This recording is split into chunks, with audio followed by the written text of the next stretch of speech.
The Dajjal shall try to strip God of all of his divine attributes and claim them for himself. This arrogance is also the way of the Freemasons, who are engaged in replacing the laws of God with those that are man-made and claiming justice across the land, using technology to monitor all that you do, trying to see and hear everything, using genetics to alter and to improve the creation to reach their false standards. Their arrogance knows no bounds, and they obey no law but that of their own making. These are the forerunners to the Dajjal. These are the Freemasons.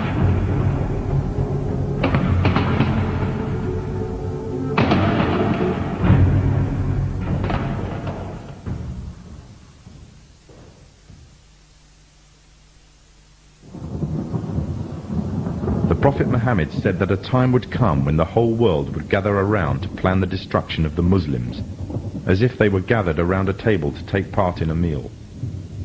Today the nations of the world are doing just that, around the circular tables of the United Nations General Assembly Hall.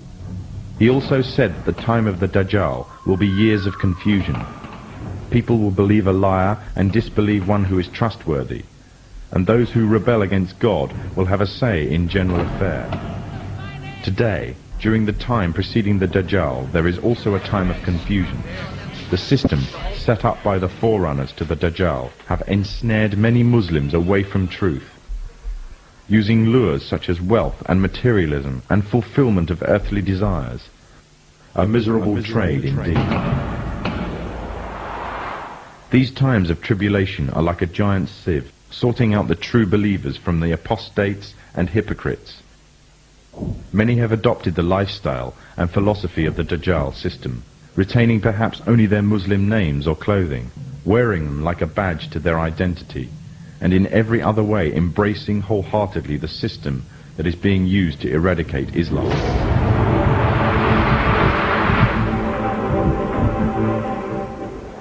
Embracing the same system that stood back and did nothing when pregnant Muslim women had their bellies ripped open by Serbs, killing them and the contents of their wombs.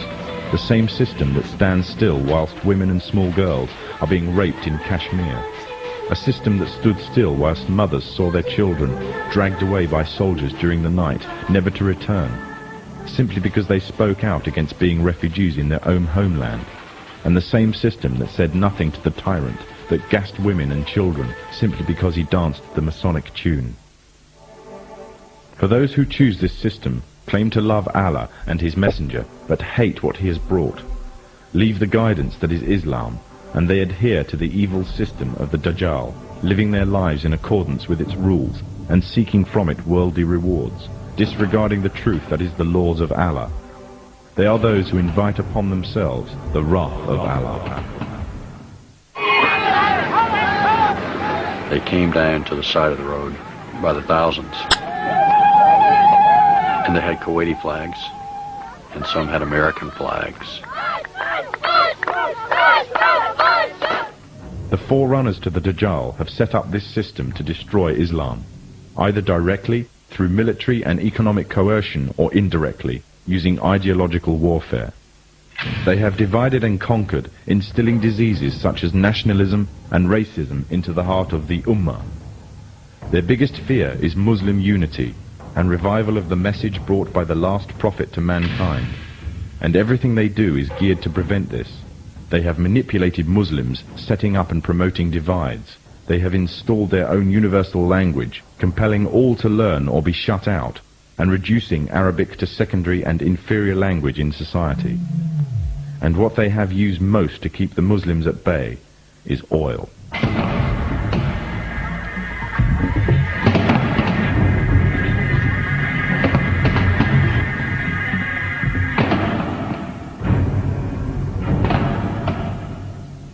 During World War I, the Freemasonic governments managed to destroy the Islamic Caliphate and annex all its territories.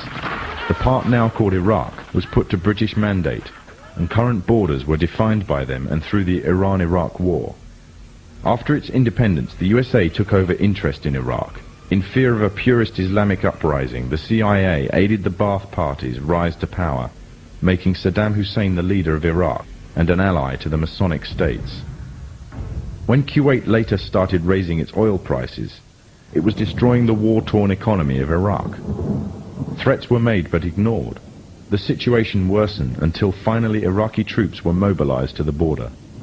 The Freemasonic media, the American media in particular, portrayed this as a shock and outrage. However, it is reported that the US ambassador to Kuwait had prior knowledge of the invasion and Iraq's intentions, as did the CIA.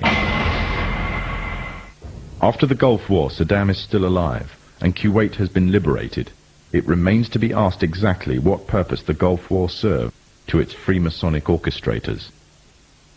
The Masonic West has long realized that the control of oil is vital to their economies. One of the main reasons is their reliance on cars and road transport. However, although technology exists to mass-produce fully operational electric cars, all attempts to do so have been vetoed. This is because oil is crucial to maintaining their world order. Without the wealth from oil, Muslim economies would fall, and without the puppet governments and leaders, such as Saddam Hussein, the Freemasonic West could not control the Muslim nations. Without the division of wealth and false leadership of these nations, nothing would prevent the purest Islamic movements from coming to power. Poverty creates unity, and Muslim unity is the greatest fear of the forerunners to the Dajjal.